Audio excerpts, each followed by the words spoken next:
Kontroversi RUU Kesehatan, Omnibus Law dan pembunuhan karakter, organisasi profesi ID. RUU Kesehatan ini memang seolah-olah menguntungkan nakes, termasuk paranormal yang praktik kesehatan akan disetarakan dengan praktek dokter umum.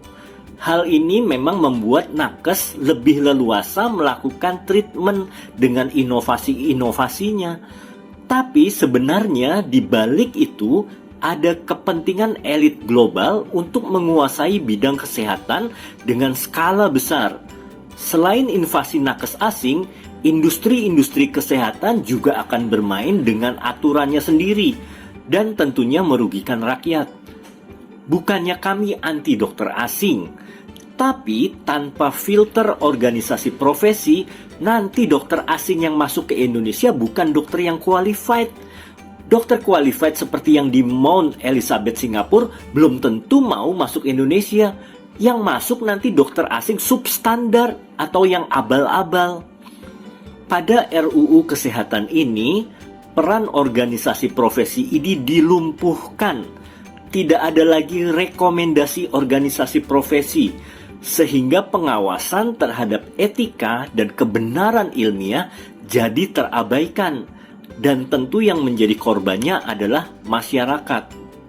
Kenapa ID seperti Superbody yang wewenangnya melebihi Kemenkes, bisa memberikan dan mencabut izin praktik semaunya? Kenapa tidak diambil alih semuanya saja oleh Kemenkes? ID bukanlah lembaga Superbody. Yang mengeluarkan surat izin praktik adalah PTSP atau Pemda dan Dinas Kesehatan setempat di bawah Kementerian Kesehatan. ID hanya memberikan rekomendasi etika dan keilmuan saja. Ingat, sebelum tahun 2000, pengurusan izin praktek jauh lebih sulit lagi. Dokter praktik harus mendapatkan SP atau surat penugasan dari Kemenkes Pusat di Biro Kepegawaian, dan surat ini keluarnya sangat susah. Harus ada koneksi atau pelicin. Apakah ada mafia dan pungli di ID? Setahu saya, mafia dan pungli itu tidak ada di ID. Semua aturan di ID jelas dan transparan.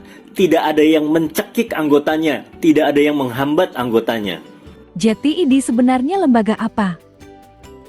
Jadi ID bukan lembaga Superbody, melainkan lembaga keilmuan dan etika dari seluruh kolegium atau perhimpunan ahli yang menjaga marwah profesi dokter agar tetap berada di jalur yang benar. Kenapa ID tidak diposisikan di bawah Kemenkes saja? Organisasi profesi harus independen, tidak boleh berada di bawah kekuasaan pemerintah yang syarat dengan kebijakan politik. Organisasi profesi ini adalah lembaga keilmuan atau body of knowledge yang terhubung ke dunia internasional dan tidak boleh dipengaruhi kekuasaan apapun, tapi berpegang teguh pada nilai-nilai keilmuan. ID mempersulit pendidikan, kedokteran, mau ambil spesialis, susah, lulusan dokter luar negeri, dipersulit praktek di Indonesia. Baiklah, kita bahas satu persatu. Pendidikan kedokteran dari S1 sampai profesi koas adalah kewenangan Dikti Kemendikbud, termasuk ujian kompetensi mahasiswa kedokteran. Setelah itu ada program internship yang adalah kewenangan dari Kemenkes. Jadi ini tidak punya wewenang langsung dalam kelulusan seorang dokter.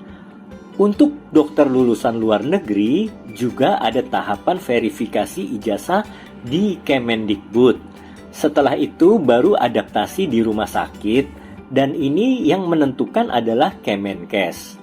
Jadi misalkan spesialis penyakit dalam lulusan Eropa perlu adaptasi karena di sana mungkin tidak ada kasus malaria atau kasus penyakit infeksi tropis lainnya. Hal ini penting karena dokter tersebut nantinya akan berpraktik di Indonesia. Perhimpunan ahli yang bernaung di ID hanya memberikan rambu-rambu keilmuan dan etika profesi.